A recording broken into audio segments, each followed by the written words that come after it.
So we're still talking about what it means to be real. Hi, welcome to 5-Minute Fika, where we find the time to do a little self-care of the soul by thinking about true and beautiful things. So yesterday, we started talking about Rosario, this woman that I met in Italy, and what I learned about being real. So let's pick up where we left off. This woman, a psychologist, she make us lunch before she go to work. At this, Rosario closed her eyes and shook her head slowly. The stabbing finger rejoined her hand and fluttered to her chest. When she continued, it was in the sort of tones one reserves for very bad news and funerals. She make pork chops. She stopped, then corrected herself. Yeah, she tried to make pork chops. She put them in the Pyrex dish, and she... Rosario's eyebrows arched with disbelief, her slightly bugging eyes imploring each of us to share in her shock. On top of them, she poured chicken stock. Chicken stock! She flung her head back and slapped her forehead with the horror of it. She told me to cover it with tinfoil and cook it in the oven for 35 minutes. The iron blonde halo shook from side to side. This woman, she is brilliant, a psychologist. But she is a terrorist in the kitchen, I tell you. A terrorist in the kitchen. We all laughed, deeply and heartily, and a sly, knowing look settled in her eyes as she told us the rest of the story.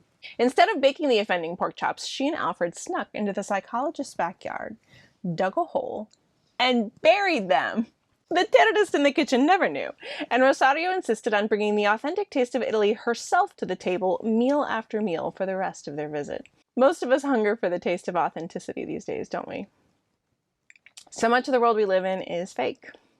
Fake hair, fake teeth, fake body parts, fake friends, fake personalities, fake celebrities. Generations of targeted advertising have taken their toll. Our skeptical minds are constantly on patrol, sizing up everything we see.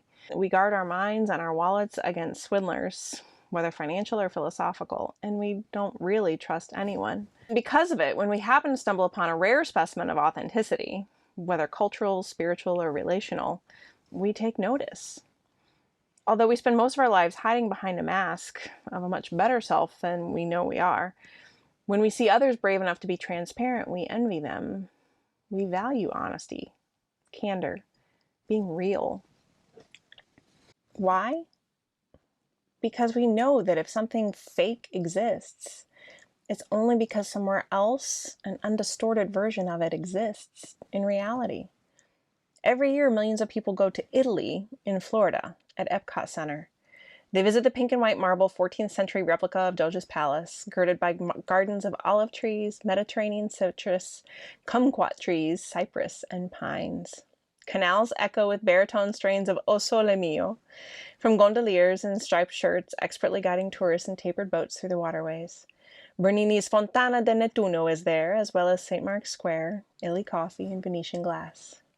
But Rosario is not. Epcot in Florida is real, but it's not real. It's not Italy. And our distaste for all things fake, I think, is rooted in a similar understanding. Life on the surface and warm, fuzzy motivational quotes are real, but they're not real. Somehow we know that here inside our souls and somewhere out in the universe, something real exists. And we want it. But what is real? Is love real? Loneliness? The Orion Nebula? Joy, compassion, or dodo birds? I'll be real. And I'll tell you that I believe that what's real is God. I believe he writes his own story, and I don't have the right to mold or shape it to fit my own preferences, just like nobody else has the right to do that to my story. I don't, however, believe in swallowing a faith blindly just for the sake of believing something.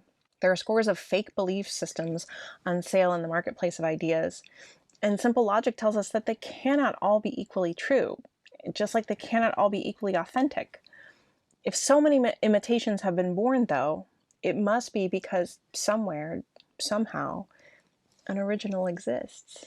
I'm not interested in things that are fake. Bury 'em out back with Rosario's pork chops. I want what started it all. The real stuff. The original. And I believe the only way to find it is to be brave enough to look at all the options. If God is who I think he is, he's not afraid of my doubts or my fears or my wonderings. If he can't handle the hard questions, he must not be God. My whole life, I've tried to breathe in life with intentionality. I want to taste the reality of extraordinary memories because I need to know that I am real, that my relationships are real, that my experiences are real, and that somehow, somewhere, an independent reality is out there defining it all. At the end of the day, I can say I want to be real, but if I settle for whipping up lazy, unexamined explanations for what feeds the hunger inside me, I'm not a realist. I'm a terrorist in the kitchen.